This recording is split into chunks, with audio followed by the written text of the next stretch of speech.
Okay, everybody, how you doing? We're talking about chapter 6, and I have my notes over here. They're talking about conflict analysis as applied to a scene. And for anyone who's going into directing in particular, some of you I think are required to take the directing one class.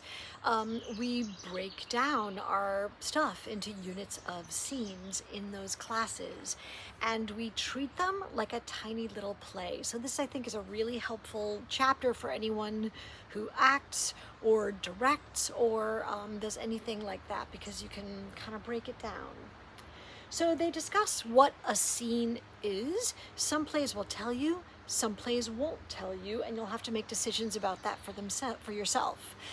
Something I thought it was funny that they don't mention with Shakespeare is that often you know a scene ends because there is a little rhyming couplet at the end of it, a little section of 2 lines that rhyme at the end, and that's how Shakespeare lets you know this is the end of a scene, this is over, and a new scene is about to start. So if you are going to go see Midsummer Night's Dream, or if any of you is in it, look for the rhyming couplets. We're doing that show in the theater and dance department in the fall. Okay. So on page 80 is their definition of a scene. And they talk about a beginning, a middle, and an end. Sometimes in directing, we call those things introduction, complication, and resolution. And a resolution is not necessarily like a happy ending. A resolution, especially if it's a scene, is often the beginning of the next conflict. But they're nice ways to think about them because they're a little bit deeper and more complex than beginning, middle, and end. And this whole course is about being deeper, more complex readers of plays.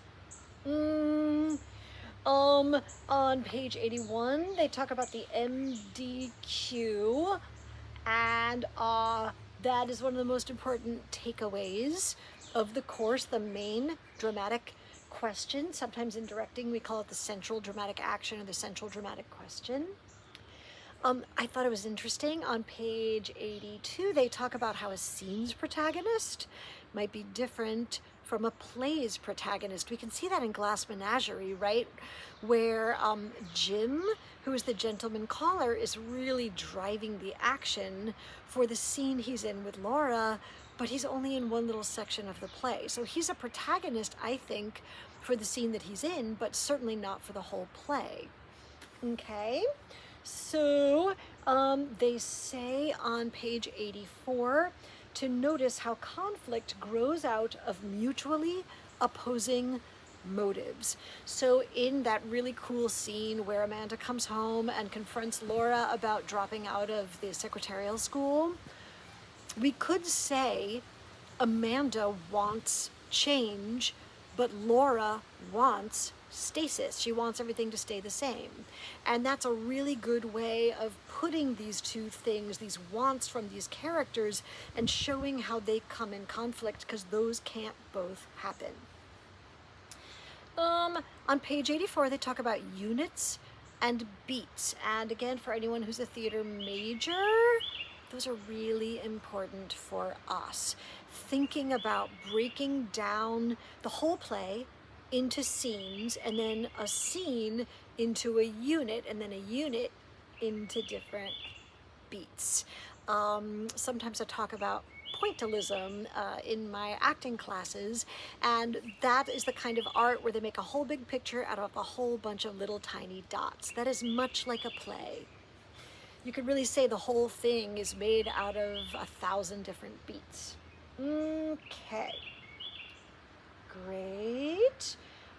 Pay particular attention to how they talk about all those units and beats are about wants. They're units of wants and beats of wants.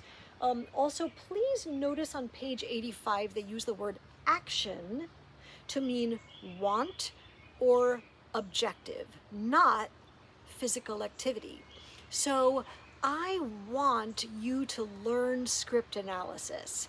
My physical activity to achieve my want is to set up my iPad here on my porch and check my notes over here, make sure I read the book thoroughly, right? It was to press play over there and then to talk to this empty screen that I hope will actually be you at home listening to this right now, right? So those are all physical activities or activities that I did in pursuit of my want. So make sure you're using the term action to mean want rather than to mean physical activity. Oh, okay, that's it, short one. Bye.